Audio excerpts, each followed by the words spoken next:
আসসালামু আলাইকুম। আমরা যাচ্ছি আমার বড় ননাসের বাড়িতে, বড় আপার বাড়িতে, সবাই মিলে ঈদের দাওয়াত খেতে। তো আজকে যাচ্ছি বড় আপার মেজো ছেলের বাসার দাওয়াত। তো কালকে ইনশাল্লাহ আবার বড় আপার বড় ছেলের বাসার দাওয়াত। আমরা ঈদের পরের দিন থেকে একদম ঈদের দাওয়াত খেতে খেতে অসুস্থ। তো আচ্ছা, আপনারা সাথে থাকেন লাস্ট পর্যন্ত। আর কি কি কার্যক্রম আমরা করছি সবই দেখাবো ইনশাল্লাহ ফুল ভিডিওতে।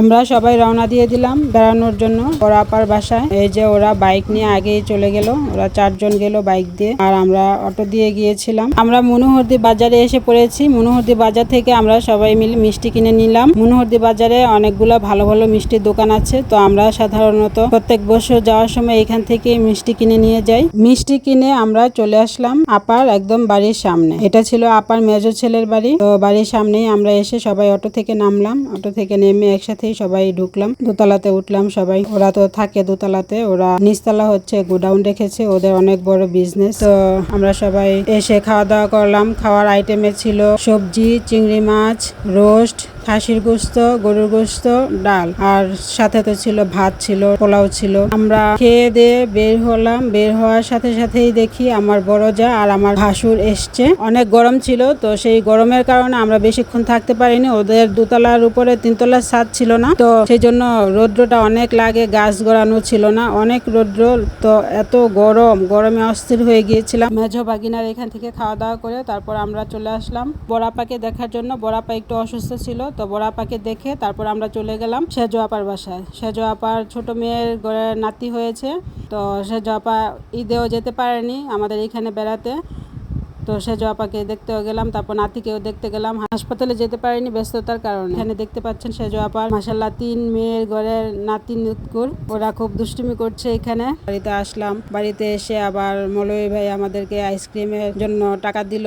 মৌলভী ভাই একটা ভালো একটা কাজ পেয়েছে, সেই কাজের জন্য তো আমাদের সবাইকে ট্রিট দিল। আমরা আইসক্রিম খেলাম, আইসক্রিম খেয়ে তারপর রাতের খাবার খেলাম আমরা সবাই মিলে। খেয়ে আর মোবাইল হাতে নেওয়া হয়নি, ভিডিও করা হয়নি। তো পরের দিন সকালবেলা আমাদের উত্তরপাড়ার গাছ থেকে আম পাড়া, এখানে আমাদের পাড়া প্রতিবেশী এক চাচাকে দিয়ে তো সবাই মিলে ওইখানে আম কুড়াচ্ছে। আমার দেবর, আমার সাহেব, তারপর হচ্ছে বাইস্তারা আম কুড়াচ্ছে। এই যে দেখতেই পাচ্ছেন মাশাআল্লাহ কত সুন্দর সুন্দর আম। আর এইদিকে আমাদের বাড়ির রাস্তাটা একটু বৃষ্টির কারণে নষ্ট হয়ে গিয়েছে। অটো সিএনজি আসা যাওয়া করে, তো সেই জন্য এখানে একটু গর্ত হয়ে গিয়েছে, কাদা কাদা হয়ে গিয়েছে। তো এই রাস্তাটা আমার সাহেব বাইস্তাদেরকে নিয়ে ঠিকঠাক করছে। কাজ শেষ করে আমরা আবার এই রওনা দিলাম বড় আপার বড় ছেলের বাসায় দাওয়াত খাওয়ার জন্য। তো সবাই মিলে যাচ্ছি আমরা দাওয়াত খেতে বরাবরের মতো।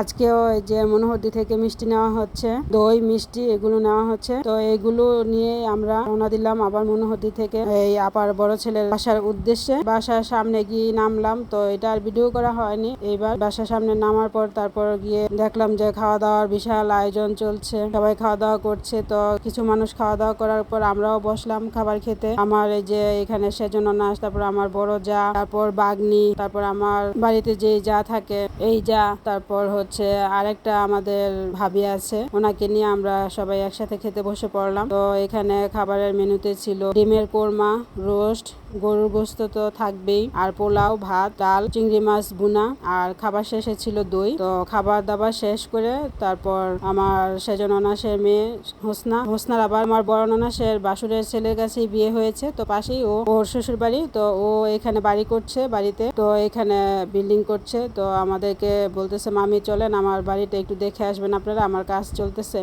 তো আমরা গেলাম, ভালোই লাগলো মাশাআল্লাহ, অনেক সুন্দর বাড়ি করেছে। বাড়িটা কমপ্লিট হলে ইনশাল্লাহ আপনাদেরকে দেখাবো। তো বাড়িতে ঘুরে এসে এখন চলে যাওয়ার পালা, আমরা এখন চলে যাব। তো এই যে ভাগিনাদের দোকানগুলো আপনাদেরকে একটু দেখালাম। আপনারা সবাই আমাদের ভাগিনাদের জন্য দোয়া করবেন, ওরা যাতে আরো উন্নতি করতে পারে মাশাআল্লাহ। আর সবাই অবশ্যই মাশাআল্লাহ বলবেন। এগুলো হচ্ছে ওদের 3 ভাইয়ের দোকান।